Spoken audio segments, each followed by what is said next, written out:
Kasama po natin ang Presidente at Chief Executive Officer po ng PhilHealth, ang taong nangunguna sa paghahatid ng mga serbisyong pangkalusugan para sa mga Pilipino, Doc Edwin Mercado. Perfect mornings, Doc, kahit matraffic. Oo nga medyo muntik na ako hindi makaabot. Pero salamat sa imbitasyon, Ayan, Cheryl. At, thank you. good Dahil morning. po, parang gusto namin din, sabi ko nga, Doc Mercado, makapag-post SONA nga. Kasi, sabi ko, the last time na, I think the SONA was Monday, Tuesday, was also Alagang PhilHealth. Sabi ko, haba ng airtime ng kinain sa SONA ng PhilHealth. Aminin po natin. Siguro po, napakasarap pakinggan din, ano, na parang 10 minuto rin yata or mahigit pa inabot ang parte ng PhilHealth ano doon sa paghahatid ni PBBM, pagre-report ni PBBM kung ano yung mga improvement na nagawa po ng PhilHealth. Kumbaga, bidang-bida. Binobola ko kinongratulate ko. Hindi lamang po si Doc Mercado yan, the entire team, of Yes, course. tama yan. Talagang bidang-bida po sa SONA. So, Doc, himayin natin para mas maintindihan natin. Kasi yung kay PBBM, dinaanan niya. Pero ito, mas detalyihin natin para mas maramdaman, mas maintindihan ng mga kapatid natin, ano, yun pong mga benepisyo na wag natin sayangin. Kasi pwede nating magamit. Okay, doon po tayo sa ikalimang State of the Nation nga po, address ni Pangulong Ferdinand Marcos Jr. ay yung malaking paglawak ng saklaw ng PhilHealth. Ayon po sa Pangulo, mula sa mahigit 5 milyong pamilya noong 2022 ay umabot na sa mahigit 7.5 milyong pamilyang Pilipino yung nakatamasa ng mga benepisyo ng PhilHealth nitong nakalipas nga po na taon. So Doc, sa palagay po ninyo, ano yung pinakamalaking dahilan kung bakit din mas marami na pong mga pamilya ang nakakagamit ng mga benepisyo po ng PhilHealth? So Cheryl, nais ko lang linawin muna, no? Yung 7.5 million na pamilya, yan ay ito ay mga inpatient at saka yung mga outpatient services. Hindi pa bukod pa dito yung yakap at gamot. So ito ay yung mga tinatawag namin nag-file sa amin ng e-claims. So ang katumbas niyan ay almost 22.5 million na aming pina-process yearly kumpara ng 13 million lang nung 2024. So ganun kalaki yung dami niyan dahil una, tinanggal namin yung 45-day limit ng single confinement. Oo. At saka Sa isang taon. sa isang taon. So umaverage na ngayon from 1.5 claims or availment ng isang miyembro, umabot na ngayon ng 3.5. So yun ay pagpapatunay na yung mga merong chronic disease na alagaan natin. Pangalawa, yung aming pag-engage ng iba pang mga providers. So mas marami na tayo ngayong nag-o-offer ng Z-Benefit at marami na rin tayong mga hospital na sumasang-ayon dun sa ating mga case rates. So yon nakadagdag din talaga yon. At pangatlo, yung consciousness ng ating mga miyembro na automatically lahat ng ating mga Pilipino at lahat ng ating mga kababayan ay automatically miyembro ng PhilHealth. So yon ipinaliliwanag namin. At I think yun yung nagbunga ng napakalaking improvement dito sa ating access Oo. at availment. Kasi kahit na palawakin yung benefits na gustong maibigay, pero wala naman tayong nakukuhang mga provider, hindi rin mararamdaman. So talagang efforts po. Pero siguro, Doc Mercado, advantage din po yung pagiging isang doktor po ninyo kasi mas na-explain nyo sa mga kapwa doktor at alam nyo rin yung pinanggagalingan nila kung minsan may mga issues or hesitations or parang teka plantsahin muna natin bago kami maging provider din o maging accredited ng PhilHealth on this. No? Tama yun, Cheryl. Kaya I take advantage of all opportunity na ako ay mag-explain, mag-lecture sa mga medical societies. Pero isang pinakamahalaga yan, yung bilis ng aming pagbabayad. Oo. Kasi yung datihan at 40-60 days, ngayon na nailalapit na namin ng almost 15 days, nagkakumpiyansa yung mga doktor at mga hospital na, uy, totoo palang nagbabayad na mabilis, sige, mag-engage na tayo. So, yun yung lifeline ng ating mga hospital at mga doktor. Siyempre, yung bilis ng aming Yes. pagbabayad. Kasi hindi po natin mayalis, ay, at the end of the day, syempre negosyo po rin yan eh, di ba? Tama yan. Hindi din naman pwedeng oo lang sila ng oo or i-extend ng extend yung pagiging considerate nila. Siyempre may yung cost po sa operation din nila. Kailangan din nila ng cash flow na napapaikot. Yung bayad sa mga nurses, 'di ba? Doon sa mga staff po sa ospital. So mas pinabilis kasi minsan may maririnig kang ospital na ay hindi muna po pwede yung PhilHealth kasi ang tagal na pong hindi kami nababayaran. Parang sila yung nag-hold so wala na tayong ganon. Sa aking pagkakaalam, dahil sa aking pag-iikot, nag-engage din ako sa mga hospital associations, Yes, oo. mga private hospital association, ay ano na sila, masaya na, at saka yung ating mga rejection rate before, bumaba na rin dahil yung RTH tsaka yung denied claims. Dahil tinuturuan din natin proactively yung mga clerks ng hospital kung paano gawin ng tama yung pagfa-file sa amin. So yun yung aming tinututukan ngayon. Improve din yung And system. hopefully na yun. magkaroon na nga kami ng pre-validation na using a bit of an AI ngayong hopefully by end of year na pag file mo ng claims, pag may kulang, itatag na para hindi na dumiretso, masolusyonan na ng mga hospital para pag file ng claims, hindi na yung babalik ulit after 60 days, tapos babalik ulit. Yes, para So, smooth para na. mas mabilis na. Mas mabilis mabayaran. Okay, isa rin po sa mga highlight ng SONA, ang pagpapalawak, ito mga kapatid, yung gamot o guaranteed and accessible medications for outpatient treatment program. At sa ilalim po ng programang ito, mga kapatid, maaaring makakuha ang mga miyembro ng mahahalagang gamot mula sa mga accredited providers. At simula sa susunod na taon, ito, ay dadagdagan pa ito ng mga laboratory tests at iba pang gamot. So, Doc Mercado, paano po gumagana para mas maintindihan ng mga members po natin, paano gumagana yung gamot program at sino-sino ba yung maaari talagang makinabang po dito? So itong pag-pivot natin o pag-shift to preventive and preemptive care, yung primary care, yan nga yung kabuuan ng Yaman ng Kalusugan program para mailayo tayo sa sakit. So ang kailangan po dyan, una, kumuha po ng PhilHealth ID number kasi yun po yung paraan para matiyak natin yung pagkakakilanlan ng ating miyembro. Para po wala tayong insinuation bakit nagdo-double claim, nagkakaroon ng insinuation na may ghost patients. Yun po yung paraan para matiyak natin. Pagka tayo po ay nakakuha na ng PhilHealth ID number, pwede ho tayong pumili ng ating yakap provider. At marami po kaming touch points. Pwede po through the eGov app. Nandoon po yung PhilHealth landing page at kayo po ay pwedeng pumili ng inyong yakap provider. Pwede po doon sa aming local health insurance office. Pwede rin po doon sa inyong member portal kung kayo po ay miyembro na. At pwede rin pong pumunta mismo doon sa clinic. Although yung clinic po, inaayos pa namin yung paraan para automatically sila na po ang mag-enroll. Pero ngayon po, pina-fine-tune pa namin yung proseso. So pag ngayon po meron na kayong yakap provider, kayo po ay sumangguni doon sa clinic para po ma-schedule yung inyong first patient encounter. Yun po yung komprehensibong pagtitingin ng kalagayan ng isang pasyente. At hindi, yung pong ating lab test, yun pong gamot, at yun pong cancer screening.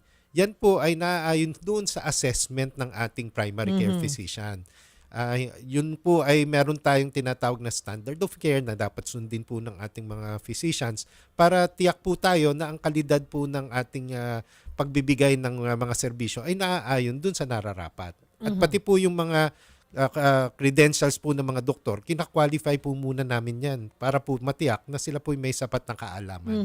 At pag meron na po tayong mga reseta mula po dun sa mismong at accredited physicians natin, yung pong resetang yon ay portable. Pwede pong dalhin kahit saan pong pharmacy dito po sa ating buong bansa na accredited na ngayon po sa tala namin ay almost 2,635 na. At yung pong mga gamot ay makukuha po up to a limit of 20,000 a year. At tama ka, Cheryl, pinag-aaralan na namin base doon sa nakikita naming datos, ano pa yung karagdagang pwede naming idagdag Dagdag sa lab test sa lab test at ano. Meron kasi kaming ginawang yung tawag namin ay roadmap base nga po dun sa pinakamalalang sakit at pinakamalimit na nakikita natin sa ating sambayanan dito sa atin. At yun po yung aming binibigyang pansin. Una, base po dun sa pinakamagastos. So yun po yung ating paglalaanan ng mas focus next year. Klaruhin po natin mga kapatid, ganoon kahalaga yung sinasabi po ni Doc Mercado, yung first patient encounter. It's very important that you're honest, sagutin po lahat ng tama na impormasyon na itinatanong po sa inyo ng doktor. Kasi dito nila pagbabasihan. Kasi baka mamaya mag-walk-in po kayo. Ang expected nyo lahat nung 13 tests po 13 test yung essential. lahat ng 13 test ipapagawa sa inyo, hindi naman kailangan. Or hindi kayo naging honest. Kailangan nyo pala. Dahil hindi po kayo sumagot ng honest, hindi po naisagawa yung test na dapat sana ninyong kunin. So just be honest. Ayan naman po, confidential naman po. Lahat po ng inyong ng inyong impormasyon na ibinibigay po sa yakap provider na napili po ninyo. So it's very important talaga yung first encounter. And yan na po kasi yung simula ng records nyo. Kasi yung yakap provider na mapipili nyo, hindi lang sa inyo, ng inyong pamilya. Ang sarap ng pakiramdam, diba? Na for any emergency or may concern kayo sa inyong kalusugan or yung yearly check-up na gusto nyo, may klinika na nag-aalaga sa inyo, na yumayakap sa inyo. Hindi yung tipong, ay ayoko, hindi na lang. Kasi gastos lang yan. Mababawasan ako ng 500 pesos. Tapos gusto mong dalhin yung iyong mga chikiting or yung inyong anak, ay hindi na. Pero alam niyo po, sayang eh. Ito po yung mag-aalaga sa atin, mas maiiwasan, mababantayan po yung ating overall health. Mas malalayo tayo sa posibleng seryosong sakit. So yun yung point, mga kapatid. Kaya po kinreate ang REACAP program. At yun din yung point na kung bakit napakakulit ng ating pamahalaan, ng ating PhilHealth na humanap na kayo, magpa-register po tayo. Napakadali. You go either sa eGov app, local offices, kung kayo po'y naninibago or hindi nyo nangangapa kayo, pwede rin po kayo sa member portal, kung kayo'y dati ng miyembro. So, walang rason. Kasi wala naman tong additional cost. And then, magpa-schedule na po kayo sa unang encounter po ninyo sa inyong mga provider. Hindi ba? Sayang. Okay, balikan ko po yung sa gamot. Okay. Yung gamot, mga kapatid, yan po ay didepende nga sa evaluation ng kanilang mga doktor kung ano yung kakailanganin nyo. Okay, mayroon na po tayong gamot talaga na kasama po sa listahan. Tama po ba? 21 na gamot? Yun yung essential na kasama Ayun. nung 21. nandun mismo available sa clinic. Kasi Essential. ang gusto namin, pagka nakita ng doktor, agaran ng mabigay yung gamot. So yung Kadalasan 21, yan, mga maintenance siguro, maintenance at amlodipine, saka antibiotics na pangkaraniwan. Okay. So yan yung 21 essential meds. Tapos ano po yung karagdagan pa, Dok, na 54 yata? So kaya total of 75 na? Yes. Yung 54 naman po ay 54 yung sakop ng gamot. So yung gamot, yun nga yung nabanggit Yung sa ko kanina. Yung 21, party na siya ng yakap. okay. Ang 54, parte ng gamot na kung saan ito po yung mas matataas na uri ng antibiotics. Kung baga, second generation, third generation ng antibiotics. Ito po yung mga karagdagan na gamot para sa diabetes. Kasi ngayon, kalimitan, Cheryl, hindi na monotherapy. Kailangan mo 2 uri ng gamot for diabetes, 2 uri ng gamot for anti-hypertension. So ito yung mga dagdag na mga second and third liner na medicines. Oo nga. At Lalo ko tuloy yung binigay sa akin ng Doc, ng aking cardiologist. Parang meron ka na? combination. May mga Combination. ganun na. Yan ba yung Yes, sinasabi nyo na oo. combination ng gamot? Yes. Tatak kasi yung naalala ko, complicated yun, parang twin star. So, So, amlodipine at ano yan, ayun. telmisartan. Ayun. Oo, Medyo naka-nosebleed ako pag yun. Kaya doon ako sa... So, ito yung mga parang example na sinasabi nyong doon po sa gamot program. Correct. Although hindi pa kami nagko-cover nung combination na talagang isang tableta lang. Aha. Magkabukod pa siya kasi nga ang aming basis ng payment ngayon kada chemical or molecular equivalent ng okay. medicines. Pero ang mahalaga ay maliban po sa 21, nadagdagan pa ng 54 other meds. Ano po, doon sa listahan na pwedeng makover. At yung 54 meds, kung hindi pasok yung gamot nyo doon sa 21, so may 54, di ba? Doon po namin magagamit yung 20,000 a year? Yes, doon Ah. magagamit. Kasi yung unang 21, sakop na yun nung aming binabayad na tawagin capitation doon sa clinic. Kaya dapat yun, nakukuha doon sa clinic. Hindi po yan mababawas sa 20,000 budget nyo. Yung 21, kung pasok dun sa 21. So dun sa 54, abay, di ba, hindi na rin rason para tipirin nyo yung gamot nyo. Minsan, aminin.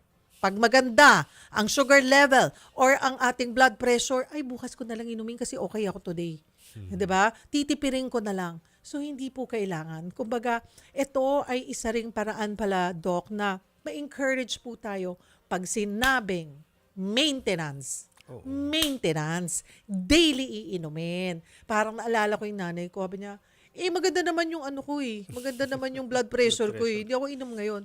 Ma'am, kaya nga maganda blood pressure mo kasi araw-araw mo siyang iniinom. You don't want na nagpa-fluctuate. Tama And yan. then you only take it whenever you're not feeling well. Mas nakakatakot yung epekto nun, di ba, Yes, Doc? oo, may mga rebound at saka merong mga immediate na bumababa Ayun. naman sobrang baba. Oo. So talaga dapat steady maintenance. Alright. So, ayan mga kapatid ha. Good news. Napakagandang balita po niyan. Ang dami. Okay, next. Ang daming sinabi kasi ni PBBM eh. Okay. Doon po tayo naman sa meron pang, eto, inihayag ng Pangulo na simula po sa susunod na taon, yung kaninang medyo na-mention na po natin, na unting-unting isasama na nga po sa benepisyo ng PhilHealth yung mga blood tests at gamot para sa maagang pagtukoy at pag-monitor ng mga sakit sa bato.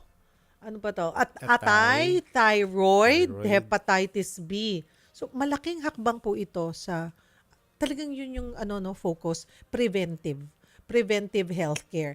Paano po pinaghahandaan ito ng PhilHealth, itong implementasyon na to?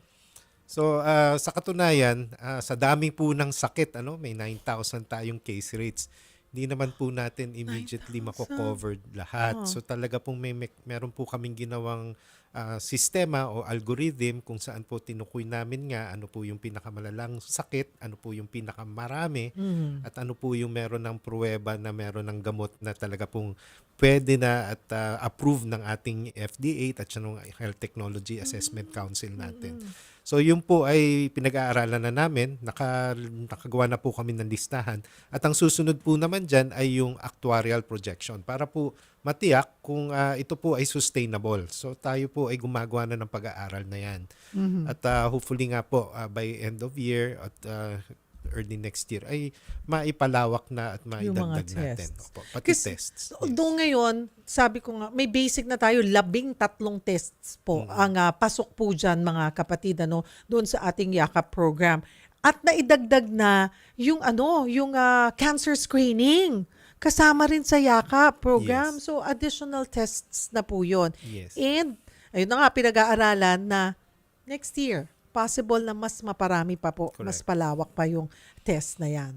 Okay, binanggit din po sa SONA ng Pangulo ang patuloy na pagpapalawak ng PhilHealth coverage para sa mga malulubhang karamdaman naman.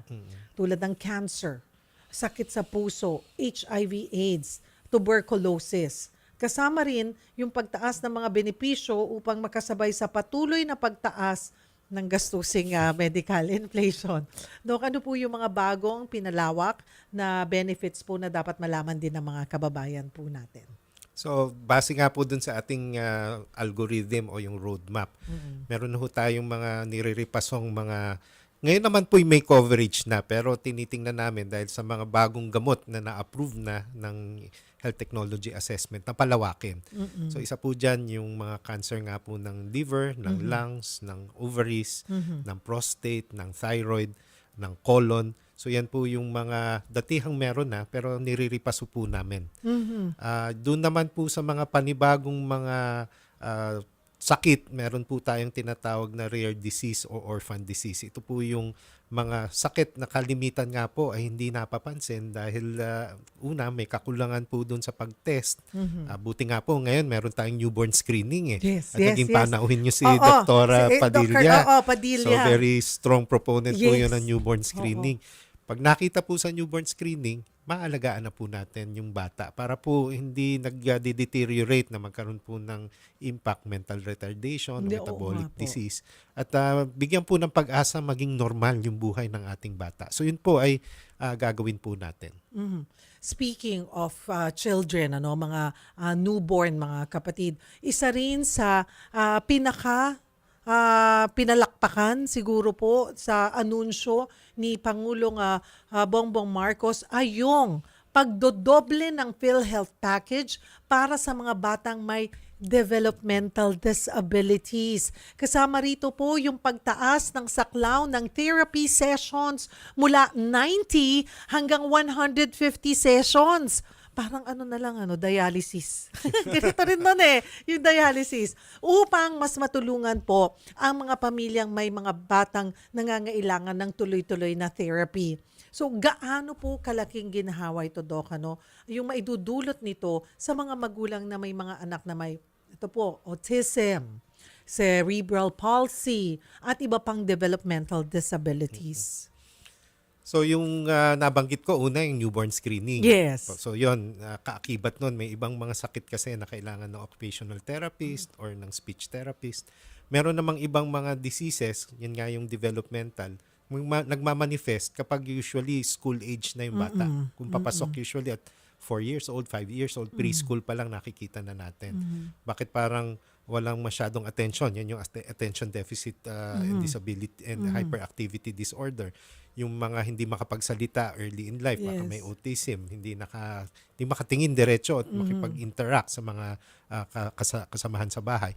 So yon, medyo may mga paraan na pag na-determine o na-detect early at bigyan ng mga occupational therapy sessions, physical therapy session, lalo na yung mga may cerebral palsy na Yung nagiging mobility spastic nila. at saka tumitigas yung mga joints, ay pwedeng bigyan ng pag-asa maging hindi siya alagain. Pwedeng sa sarili niya ay maging independent siya. So yun ang Yes. habol natin. Oo. Early treatment, early diagnosis para maging dependent at hindi alagain itong ating mga pasyente. Kailan po sisimulan o inaasahang lubusang? Nangyayari na po yan, mga kapatid. May mga ganito na pong benefits talaga na mapapakinabangan sa PhilHealth para po sa developmental disabilities. Pero yung pong mas pinalawak na package ay next year po ba ito? Or kung maihahabol ay binibilisan na? Cheryl, ang nakikita namin kasing balakid ay yung kawalan ng health professional na pwedeng mag-assess ng bata. Totoo. Kasi Lalo yung developmental very limited piece po. is very limited. Umaabot ng limited. isang taong mahigit yung waiting time. Totoo po. Totoo po. So yun yung low-hanging fruit sa tingin namin. Initially, habang binabalangkas pa namin yung karagdagang mga benepisyo, ay tingnan namin kung pwedeng ang mag-assess ay ibang healthcare professional naman. Baka may ibang kakayanan, oo. May mga nakakausap po ako na interview din ng mga developmental experts po. Talagang dahil sa kakulangan lalo na sa Visayas, Mindanao, talagang lilipat pa kasi concentrated po dito sa NCR dito sa Luzon. So ang laki ng kakulangan, baka po din siguro yung mga LGU or yung mga provincial government, gumawa po kayo ng mga scholarship program para po pag-aralin nyo at para po mas dumami yung mga ganong klaseng experts din po sa inyong mga probinsya. Dahil talagang wala tayong 1:1 province. I don't think we have that. No. Marami pang ang wala. At actually, naglabas ng statement ang EDCOM 2 na naglahad kung ano yung mga probinsyang wala pa. So, hindi ko lang top of mind. Pero But marami-rami. marami. Kaya nga, si Secretary Brix Pujalte, ng pagkaupo pa lang, nag-usap kami. Anong pwedeng pagtulungan tayo? Second, number 1, itong mga programa namin na wala doon sa ibang probinsya, sana naman automatically, yung mga DOH retained hospital ay mag-accredit. Dahil sila yung pinaka, at least per region, magkakaroon. kung hindi man per probinsya to start with. But again, pinag-aaralan namin ano pa yung pwede nating gawin para ma-accredit natin yung mas maraming pwedeng tumingin at least initially. Okay. Doc, marami na pong mga reforma at bagong benepisyo ang ipinatutupad po sa PhilHealth. Sa mga Pilipinong hindi pa rin po ganap na nakakagamit o hindi pa alam, maaari nilang avail. Ano po ang mensahe nyo sa kanila? Mangulit tayo ulit. Una po, nais kong pasalamatan ang ating mga miyembro dahil po itong ating social health insurance na PhilHealth ay social contract po. Kaya po yung pag-aambag at pagbabayad po ng premium ng ating mga miyembro ay siya pong nagsusustena nitong ating mga programa. Doon naman po sa walang kakayahan, meron pong paraan yan. Kayo po'y dumulog sa DSWD para po kayo maitala doon sa ating tinatawag na indirect contributor na kung saan naman po ang national government po ang tumutulong sa amin para mabayaran po yung inyong premium. Doon naman po sa ating mga hindi pa nakakaalam ng ating mga benepisyo, talaga pong medyo mahirap dahil di po natin masasaklaw yung kabuuan ng PhilHealth in one sitting. Ang daming benepisyo. So kami po ay naghahanap po ng paraan para cascade pababa. Pero pwede po kayong pumunta dun sa aming local health insurance office. Meron po kaming tinatawag Public Affairs and Information Officer at pwede pong magtanong kung ano po yung pwede po nating mga ma-avail na mga benefits. At doon naman po sa mga hospitals mismo, pinapa-strengthen o pinalalakas po namin yung P-Cares. Sila po yung boots on grounds namin. Na pwede nyo rin pong tanungin. Sa ganitong klase pong sakit, ano ba ma-avail namin? Ano pa po ba? At in-encourage nga po namin, pagka na-discharge po doon sa hospital, ay kung pwede po, i-register na kaagad sa yakap para yung follow-up at saka yung maintenance medicine. Tuloy-tuloy tayo. O, diba, mga kapatid? Or just simply check their website. Kompleto po doon. Even nga po sa website po ng PhilHealth, kunwari, sinabi sa inyo, doktor, kailangan magsagawa ng ganitong particular na procedure. Magkaka-idea ka na kung gaano kalaki yung sasakupin sa gastusin nyo para mas nakakapaghanda kayo. May mga case rate po doon na makikita na po natin. I-empower po natin yung ating mga sarili. Hindi po din naman kaya lahat ito ng gobyerno. So para po doon, sa pagiging miyembro ng natin sa PhilHealth, simply just check their website. Ma-overwhelm po kayo sa dami na at sa lawak na ng benepisyong maaari po ninyong makuha.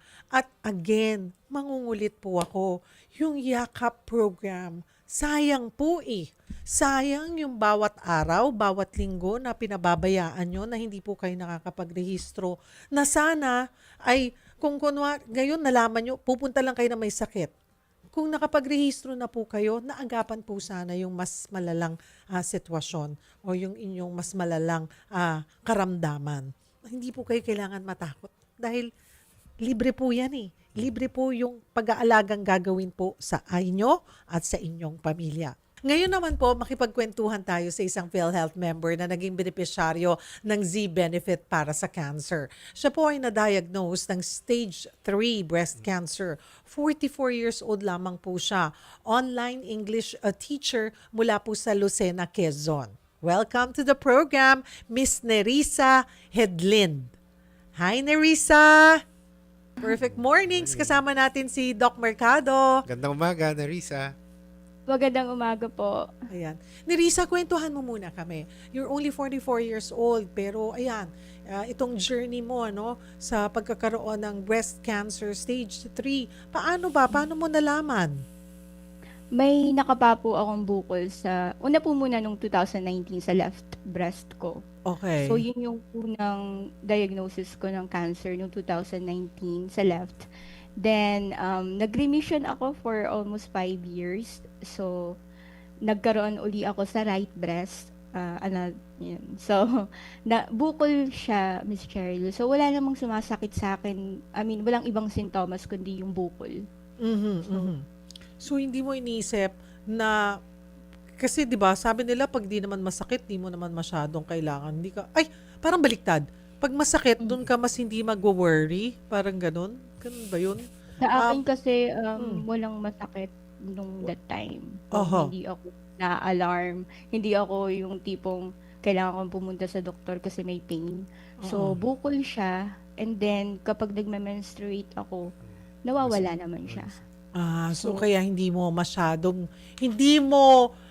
binigyan masyado ng importansya. And kung if you're saying nung 2019 yan, so wala ka pang 40 noon. Yes, oo, wala pa. I Pero, was 38, 39. oo, Yeah. nasa pamilya nyo ba ang breast cancer? Yes, genetics. Oo. Pero hindi mo naisip na parang patama ito sa maagang edad, no? Sa mas batang edad mo. Ano ba yung buhay mo before cancer? 'Di ba naging nang ibang bansa ka pa? Yes, nagtuturo po ako, nung before cancer, nagtuturo na po ako ng English noon online.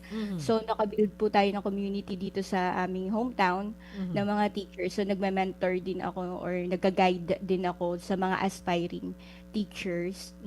Before that, dun po yung nagpunta ako sa States.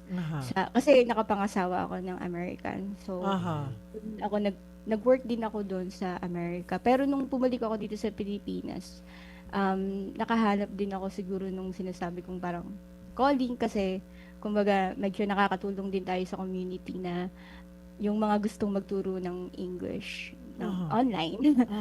Yeah. So noong 2019 at ngayon 2024, paano ka lumaban sa cancer? Sino naging katuwang mo? At kasi hindi rin biro, 'di ba? Financially, mabigat yan, ha? Yes, yun yung worry ng isang cancer patient na katulad ko siguro. Yung una, yung sakit. Pangalawa, yung finances. Kasi, kumbaga, dalawa siya eh. Kaya nung merong Z-package, natulungan ako ng Z-package nung unang cancer ko sa left breast. And then itong second, natulungan na naman ako. Kasi local din eh. Kasi merong nagsabi sa akin na parang hindi na daw mako-cover kasi pareho ng kalagayan, parehong breast cancer. Pero cover siya pareho. So, kasi, kaya noong 2019, may benefit ako ng Z-package. And then, ngayon ulit, nagka-Z-package na naman ako. Na-approve uli yung case ko. Ayun, klaruhin lamang po natin, Doc Mercado, yung maling akala na tinamaan ka ng cancer, pag nagkaroon na naman, kunwari remission for 5 years, no? Tapos biglang meron na naman, nung una, akala ni Nerissa, hindi niya na mapapakinabangan yung benefits ng sa Z benefit. So, hindi po. Unlimited po ba? Hindi, kasi nga tinanggal na natin yung 30-day yung 45-day cumulative confinement at saka yung repeat na same diagnosis within 30 days. Oo. So pwede po i-cover po yung kahit nga yung same side or same site pwedeng i-cover. Cover pa rin. Noong 2019, ano yung mga benefits na nakuha mo, Nerissa? Ano pa yung benefits during that time noong 2019 sa PhilHealth? Chemotherapy na 8 sessions, mastectomy, and then yung radiotherapy. So almost 800K yata yun. Inabot that time. mo sa'yo. So ngayon, kailan lang? 2024? You're saying 2025? 25 ako nung na-diagnose December. Tapos nagsimula yung gamutan ko nitong February 18 for chemotherapy. So natapos ko na siya ng June 3. Yung So, I'm 8 sessions, Nerissa? 6 sessions. This time, 6 sessions. Noong 2019, 8. Okay. Yung ngayon, yung current ay 6 sessions ni Cheryl. Maliban sa chemotherapy, may iba pa raw bang kailangan na kailangan procedures na gagawin ka or sa mailalim? Or Thankfully, covered ulit yung mastectomy ko for the right breast. And then, after 1 month, mag-radiotherapy ako, Miss Cheryl, for 20 sessions. 20 sessions. Na kung kukomputin mo at kunwari ay hindi ka PhilHealth member, magkano daw yun aabutin, Nerissa? Nasa 900. Oo. So, para sa isang ordinaryo, no, kahit na sabihin mo nga na may trabaho ka, mabigat itong journey na ito. Tapos kung wala ka pang ganitong PhilHealth, naku, lalo kang talagang manlulumo no? Totoo. Kahit Miss Cheryl, sabihin na natin marami akong family member na pwede akong tulungan or yung community ko din and mga friends ko. Pero hindi ako kailangan maging pabigat sa kanila kasi may kanya-kanya din naman silang financial obligations na. So parang ang nangyari, ako hindi lang ako yung natulungan yung sarili ko. Pati na rin yung mga taong nagmamahal sa akin kasi hindi na nila ako i-worry about the finances, kumbaga. So parang ang dami ring Siguro, benefit din. mhm. um, Nerissa, ano yung maiiwan mong mensahe sa mga kababayan natin, sa mga katulad mo na lumalaban sa isang seryosong sakit? And alam niyo po, si Nerissa ay legally blind. Sobrang labo po ng kanyang mata. Pang 80 years old ang kanyang eyesight. Ano, Yes, 'di ba? yes. Pero alam mo, nagsisilbi ka at magsisilbi kang malaking inspirasyon sa hamon ng buhay dahil ikaw hindi ka sumusuko. Patuloy lang na lumalaban. Mm. Ano ang may Hindi- papayo mo sa ating mga kapatid na may pinagdadaanan sa kanilang kalusugan ni Risa? Yung health kasi, syempre napaka-importante and katulad ko sa mga tinamaan ng ganitong sinasabi nila na terminal illness na, pero may pag-asa kasi katulad ko, nag-remission ako. So, kung iniisip niyo yung finances, bilang Filipino, ayan, meron na tayong pwedeng makuhang benefit sa mga ganitong sakit na katulad ko, cancer and other mga iba pang diseases. So para sa akin, of course magwo-worry tayo sa una, pero kaya yun. Malilas na nga yung burden tungkol sa finances. Narito na yung PhilHealth. So ang iintindihin na lang natin is yung mag-focus na lang tayo sa treatment, kagaya ko, sa mga kagaya kong may cancer, mag-focus na lang tayo sa treatment and magpalakas. Kasi kumbaga, sa ngayon hindi na death sentence yung cancer din eh. So, meron ng mga treatment na pwedeng ilapat sa atin na targeted talaga. So, yun. Sana magpagamot yung, kasi yung iba parang natatakot magpagamot, either sa finances, nag-iisip sila. Hindi na nila kailangang isipin. Oo. Yun isang tabi na nila. Ipaubaya na sa PhilHealth. Ayun. Maraming salamat. Dasal namin ni Risa ang patuloy na paggaling mo. Sasama ka namin sa aming dasal and we're sure hindi ka pababayaan ni Lord. God bless you. Salamat, God bless Teresa. po sa inyo. Thank you, thank you. Thank you, Miss Cheryl and Doc or like CEO natin sa Doc PhilHealth. Mercado. Salamat Oh, din, PhilHealth. Teresa. Oo. Thank you po. Thank you, Nerissa. Ayan, Hello po sa mga taga Shamrock. Ay, sige. Shout out ka. Go. Shout out. Thank you. Hello po sa mga taga Shamrock sa Pagbilao. Thank you. Ayan. Hello sa Thank mga you taga po. Shamrock. Hello. Ayan, thank you, Nerissa. Thank you po. So, ang laking Salamat. kaginhawahan nun, mga kapatid, Doc. Oo nga Halos 1,000,000 na pala aabutin ngayon. Pero nais ko lang ikabit dun sa yakap nga dahil meron tayong early cancer screening. Kung may family history, ang cutoff namin ngayon is 40 years old eh. Pag meron na, I think binaba pa nga ata namin ng 30 eh, na may family history at ganyan, merong symptom na nakikita. Pwede nang i-cover yun ng aming ng aming cancer screening mammography. Kasi baka yun nga eh, pag pinatagal mo, baka umabot pa ng later stage 3, stage 4. Pero kung makita mo, inside 2 or zero Gusto stage, natin. yan, mas maganda yung outcome din. Kaya yun, mga kapatido, kung alam nyong nasa pamilya nyo, ang kahit na anong uri ng cancer, pasok dyan. May iba't ibang cancer screening test, pati sa cervical. Pasok po dyan. Mammography kasama. Oo. Breast ultrasound. Breast ultrasound. Liver ultrasound. Oh. Yung Diba? Sayang colonoscopy. naman. Yes, colonoscopy. Covered natin yun, Kasama po yan. Sayang naman, mga kapatid. May indications lang kasi nga standards of care kung may family history ka tsaka certain age. bahala na po niyan si Doc. Dahil sila ang nakakaalam na the best experts to tell you na kailangan mo isagawa ang mammogram or magpa-breast ultrasound ka muna or kailangan natin gawin yung cervical cancer screening for cervical cancer. Ayan, yung mga kapatid. Nako, kulang na yung oras natin. Pasensya na po mga kapatid sa pwede pa ba to? Okay, dito muna tayo. Si Merlin Mahinay, Doc, ay paano maka-avail ng therapy para sa anak na may autism? So may existing na tayong Z-Benefit package Package. dyan. So punta po kayo dun sa website para matingnan nyo po kung ano yung mga hospital at mga clinics na accredited na po namin. Yun nga po, gaya na nabanggit kanina, ang problema nga dahil sa konti lang yung ating mga developmental pediatricians, hindi pa ganong kalaganap yung aming coverage. Pero Pasok. unti-unti na po namin Oo. tutugunan yan. So tingnan nyo lang po, may coverage po tayo dyan ng initial diagnosis, pati po yung initial pong 9 sessions nung OT, speech therapist at PT. Oh, sayang, 'di ba mga kapatid? Punta lamang po kayo sa website po ng PhilHealth or may 24/7 na po sila hotline na maaari nyo pong matawagan or mag-walk-in pwede. Pero promise po namin magkakaroon po tayo ng alagang PhilHealth Day na puro katanungan nyo lang ang sasagutin. Hindi na kami dadaldal. Sasagot na lang ng sasagot.